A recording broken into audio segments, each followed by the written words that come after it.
Hello examiner family, നമുക്ക് ഈ വർഷം പഠിക്കാനുള്ളത് വെച്ച് ഏറ്റവും ഇമ്പോർട്ടൻ്റ് ആയ കവിതയാണ് മാതൃഭൂമി എന്ന മൈഥിലി ശരൺ ഗുപ്ത എഴുതിയിട്ടുള്ള കവിത അല്ലേ. മൈഥിലി ശരൺ ഗുപ്ത ആരാണ്? രാഷ്ട്രകവി എന്നറിയപ്പെടുന്ന വ്യക്തിയാണ് അല്ലേ മൈഥിലി ശരൺ ഗുപ്ത. അപ്പോൾ ഈ ഒരു കവിത എന്ന് പറയുന്നത് നമുക്ക് എല്ലാ എക്സാമിനും വളരെ ഇമ്പോർട്ടൻ്റ് ആണ്. അപ്പോൾ ഈ ഒരു ചാപ്റ്ററിൽ നിന്നും വളരെ ഇമ്പോർട്ടൻ്റ് ആയിട്ടുള്ള 2 ചോദ്യങ്ങളാണ് നമ്മൾ എന്ത് ചെയ്യുന്നത് ഈ ഒരു വീഡിയോയിലൂടെ ഡിസ്കസ് ചെയ്യാൻ വേണ്ടി പോകുന്നത്. അപ്പോൾ എല്ലാവരും എന്ത് ചെയ്യുക, ഇപ്പോൾ തന്നെ വീഡിയോ പോസ് ചെയ്തിട്ട് ലൈക്ക് ചെയ്യുക, മാക്സിമം ഫ്രണ്ട്സിന് ഷെയർ ചെയ്യുക. ഓക്കെ അല്ലേ. ആദ്യത്തെ ചോദ്യം, കവിനെ മാതൃഭൂമി കാ വർണ്ണൻ कैसे किया है?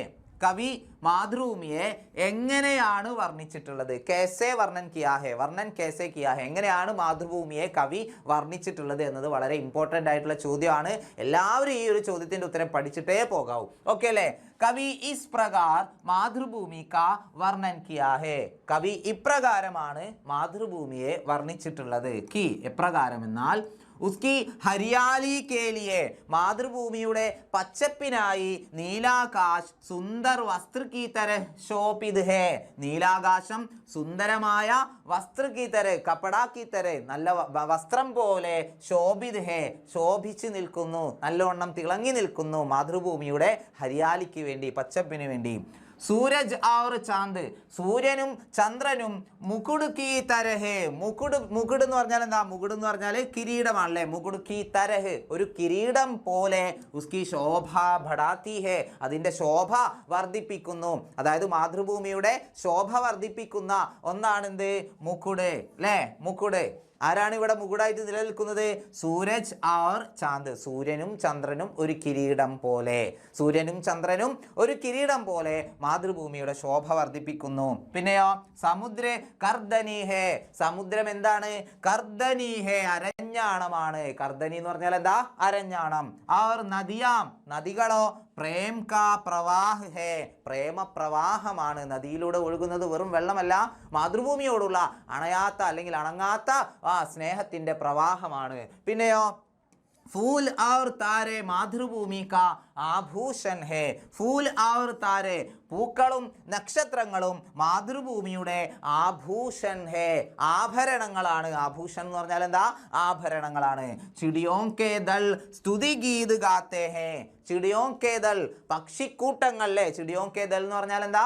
പക്ഷിക്കൂട്ടങ്ങൾ സ്തുതി ഗീത് ഗാത്തെ ഹേ, മാതൃഭൂമിക്ക് വേണ്ടിയിട്ട് സ്തുതിഗീതം പാടുകയാണ്. പിന്നെയോ ശേഷ് ഫണൂസ്കി സിംഹാസൻ ഹേ, ശേഷനാഗത്തിന്റെ ഫണം ആ മാതൃഭൂമിയുടെ സിംഹാസനമാണ്. ബാദലേം മാതൃഭൂമി കേലിയെ അഭിഷേക് കർത്തെ ഹേ, മേഘങ്ങൾ മാതൃഭൂമിക്ക് വേണ്ടി അഭിഷേകം ചെയ്യുന്നു. और आखिर कवि कहते हैं, അവസാനം കവി പറയുകയാണ് എന്നാൽ മാതൃഭൂമി ഈശ്വർ की സഗുൺ മൂർത്തി ഹേ, മാതൃഭൂമി ഈശ്വരന്റെ എല്ലാ ഗുണങ്ങളും അടങ്ങിയിട്ടുള്ള മൂർത്തിയാണ് എന്നുകൂടി കവി പറഞ്ഞ് അവസാനിപ്പിക്കുന്നു. ഇങ്ങനെയാണ് മാതൃഭൂമിയെ കവി വർണ്ണിച്ചിട്ടുള്ളത്. വളരെ ഇമ്പോർട്ടൻ്റ് ആയിട്ടുള്ള ചോദ്യമാണ്. ഓക്കെ അല്ലേ. ഇനി അവസാനത്തെ ചോദ്യം, തേരാ പ്രത്യുപകാർ കബി ക്യാ ഹംസേ ഹോഗാ, അമ്മയ്ക്കുള്ള പ്രത്യുപകാരം ഞങ്ങളിൽ നിന്നുണ്ടാകുമോ, ഞങ്ങൾക്കത് ചെയ്യാൻ സാധിക്കുമോ എന്ന് കവി ആശങ്കപ്പെടുന്നുണ്ട് അല്ലേ. യെസ്, കവി ऐसा क्यों सोचता है, എന്തുകൊണ്ടാണ് കവി അപ്രകാരം ചിന്തിക്കുന്നത്? ഉത്തരം നോക്കാം. കവി ഇസ് പ്രകാർ ഇസ്ലിയെ സോച്തേ ഹേ, കവി ഇപ്രകാരം ഇതുകൊണ്ടാണ് ചിന്തിക്കുന്നത്. ഇസ്ലിയെ സോച്തേ ഹേ, ഇതുകൊണ്ടാണ് ചിന്തിക്കുന്നത്. എന്തുകൊണ്ടെന്നാൽ മാതൃഭൂമി ഉൻകെ ലിയേ മാം ജൈസി ഹേ, മാതൃഭൂമി അദ്ദേഹത്തിന് എങ്ങനെയാണ്? മാം ജൈസി ഹേ, അമ്മയെ പോലെയാണ്. മാം സേ മിൽ ഗയി ഉപകാരോं को, അമ്മയിൽ നിന്നും ലഭിച്ച ഉപകാരങ്ങൾക്ക് പ്രത്യുപകാർ കർണേ കെ ലിയേ, പ്രത്യുപകാരം ചെയ്യാൻ ബച്ചേ അശക്ത് ഹേ, കുട്ടികൾ അശക്തരാണ്. അമ്മ നമുക്ക് ഒരുപാട് കാര്യങ്ങൾ ചെയ്തു തന്നിട്ടുണ്ടാവും, അതിനെല്ലാം നമുക്ക് പ്രത്യുപകാരം ചെയ്തു കൊടുക്കാൻ കഴിയോ? ഇല്ല, ഒരിക്കലും ആ അമ്മയ്ക്ക് പ്രത്യുപകാരം ചെയ്യാൻ മക്കൾക്ക് കഴിയില്ല. മാതൃഭൂമിനെ കവി കെ ലിയേ ബഹുത് കുച്ച് കിയാ ഹേ, മാതൃഭൂമി കവിക്ക് വേണ്ടി ഒരുപാട് കാര്യങ്ങൾ ചെയ്തിട്ടുണ്ട്. ബഹുത് കുച്ച് അല്ലേ. ബഹുത് കുച്ച് എന്ന് പറഞ്ഞാൽ വളരെയധികം കാര്യങ്ങൾ. बचपन से लेकर अब तक बहुत फायदा उन्हें मिला है, बचपन से लेकर കുട്ടിക്കാലം മുതൽ അബ് തക്ക് ഇപ്പോൾ വരെ ബഹുത് ഫായദ ഒരുപാട് പ്രയോജനങ്ങൾ ഉനേ മിലാ ഹേ അദ്ദേഹത്തിന് ലഭിച്ചിട്ടുണ്ട്. മാതൃഭൂമിക്ക് മിട്ടി സേ ജന്മേ ഹേ, മാതൃഭൂമിയുടെ മണ്ണിലാണ് അദ്ദേഹം ജനിച്ചത്.